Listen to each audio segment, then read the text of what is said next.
and snapped the light on was actually the Federal Reserve being not federal, and then collecting $40 million an hour in interest from the American people. And I thought about, wait a minute, this is slavery. So I started digging more, and ended up finding out about We the People and Joe Bannister, and everything went on. Everything went on from there. And then they set you up and threw you in prison.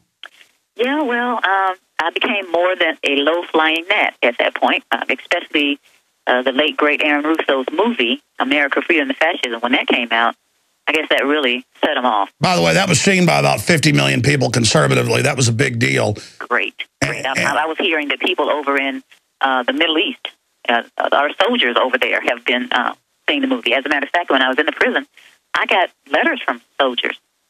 You know, they blessed my heart because they are becoming aware of what's really happening here in our country. Did the jail guards know they had a completely innocent person in there? Yeah, some of them actually did come up to me sometimes and pull me aside and say, I didn't know you were a celebrity. And, you know, at the little jail houses that I was at and the prison, you know, at least one person every time came up to me and said, I know who you are. So it was interesting. But again, they're locked in a job. They don't want to speak out because they are afraid. The fear in this country is breathtaking, Alex. That's right, and we've got to get past the fear if we're going to get saved here. It's the fear that lets the evil take over. That's true. That's true, and I don't know. People don't understand that. But we've gotten in a comfort zone that, unfortunately, is taking the country down. And it is going down fast. Wow, Sherry Peel Jackson. But I remember later you were in some of the USA Today ads, correct? Because I remember seeing you. I was, yes. Yeah, I think they did a whole one just on you. Yes. Boy, they came and arrested you for that because the country's so free. Wow. We'll be right back. Stay with us. Thank you for joining us. Sherry Peel Jackson is our guest. We're going to open the phones up coming up later in the next hour. If you want to get involved on air right now, the toll-free number to join us is 800-259-9231. I know we have police and military holding, but we ran into our guests, so you guys can disconnect if you want and call back when we cover this topic again. I don't want to make you sit there and hold. Now we've shifted out into the IRS that we didn't get until 1913. Doesn't run the country, doesn't fund things. It's all a fraud. That's why you hear Google and General Electric don't pay taxes, or they pay like 2-3%, some years nothing. They've all set it up where they're exempt. Okay, this doesn't run the country. All the other taxes do. It's a total fraud, just like all the other Ponzi schemes that are going on. We're going to go back to Sherry Peel Jackson here in a moment and go through the latest scandals, but also what she discovered the IRS really was, what the income tax was, how they set her up, put her in prison. We're going to have Joe Bannister pop in at the bottom of the next hour just to talk about Sherry's case, because they tried to put him in jail twice. He had to get jury trials to beat him. This is over their First Amendment. So pretty amazing saying their First Amendment's criminal.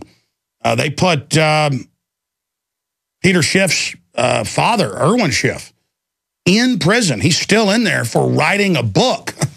I mean, listen, they don't like people talking about this because it is a fraud and it's provable. That's coming up. If you want to support the broadcast and get great products that I use and believe in, whether it's the ProPure gravity-fed filters that we have 10% off, already the lowest price out there, that's at InfoWarsShop.com, or the book Clouded Titles, or Noble Lie, Oklahoma City, all the books, the videos, the T-shirts, everything, InfoWarsShop.com, or link through at InfoWars.com. Again, that's InfoWarsShop.com.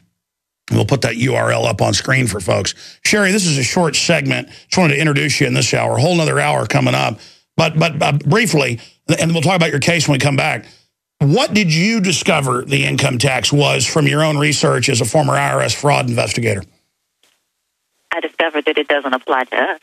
There's a lot of research out there. I think that they make it difficult. I think that they separate things in different books, and the easiest way to deceive people is to hide things in these books, these codes and regulations. So when you research them, the first thing that people do is they get bogged down and they give up. But people like Larkin Rose and Tommy Cryer and Joe Bannister and D.V. Kidd and others, they didn't give up. And when you get down to the bottom of it, it's just a gigantic monster with tentacles that is daily, regularly raping us. It's not something that we, as people that live here, should be paying. It's for non-resident aliens, and foreign corporations for the privilege of working here. They are the ones that should pay the taxes. Imposts, excises, duties, and tariffs should be paid by other countries. Yet, through some special deals, these other countries are not paying. For instance, from what I understand, countries like China don't have to pay any excises and duties. At least so it's really written as a tariff, but then it only applies on us when you're not supposed to apply tariffs to domestic groups. And it's just like the illegal aliens are above the law. Right. So the whole thing is just a big fraud, and people are we're being demoralized. We have God-given rights, and our rights to live and be able to support ourselves and our families have been run over, because if you can tax a man 1%, you can tax him 100%, and he's a slave. The power to tax is the power to destroy, and our tax policies are set by offshore banks that now brag they've captured the country. Always remember that. They now brag everywhere that we are captured slaves. Sherry Peel Jackson, sherrypeeljackson.org. We'll be right back. Sherry Peel Jackson is our guest. She was a former IRS fraud investigator who went into private practice, saw the national challenges to prove that it was applied to American citizens, went and researched it, found out it didn't, and then ended up getting thrown in prison. Sherry, start getting into, well, first let's get into your research. When we come back from break, this is a short segment, long segment coming up. We'll get into your imprisonment and then take some phone calls. But, I mean, what was it like for you when you started investigating it and finding out that the conspiracy theorists were actually the people that were telling the truth? You know, I didn't look at people as conspiracy theorists in the first place. My father always taught me to be very, very open. So when I started hearing it, I just kind of filed it in the back of my head as something that I should research, at some point. But when so many people started asking me questions about it, and I started seeing information, and yes, I did. One of the women at my church gave me one of Erwin Schiff's books, and I started reading it, and I said, this is making sense. And as I got into it, I saw, with the rabbit hole just started to go deeper and deeper. And I felt like the rug had been taken from under me, just pulled from under me, because we've been living a lie. All that time I was at the IRS thinking, I'm doing this for the country, and these bad people aren't paying their taxes. And before I quit, I started seeing, the damage that the income tax was doing, breaking up families and closing down businesses for people who were just trying to make it and just didn't have the extra resources. So when I saw the research and found out that this was something that was not applicable to us, I started thinking about my own family. My children, they want a nice life, and the Federal Reserve isn't federal, and it's owned by the wealthy banking family, so their children's children never have to work a day in their life. But, my family's slaving away just to make ends meet and to get my children a college education, and that's wrong. And it didn't matter what color people were. It didn't matter what your religion is. It's just this fraud goes way up.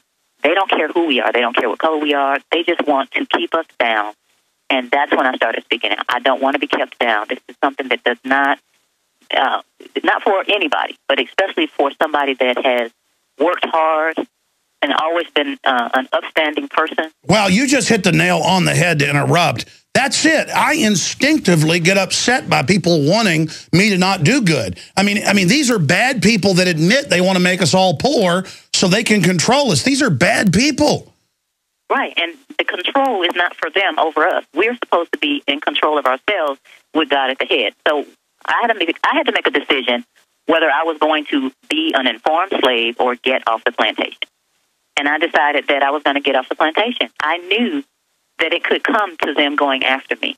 But it was more important for me to sleep at night.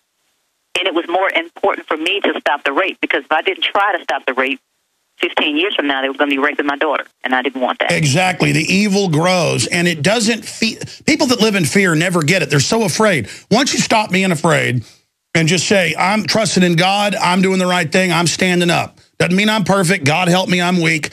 But just that's when your life becomes empowered, even if you get persecuted. And I think you imply in your writings that being persecuted's made you even stronger, hasn't it?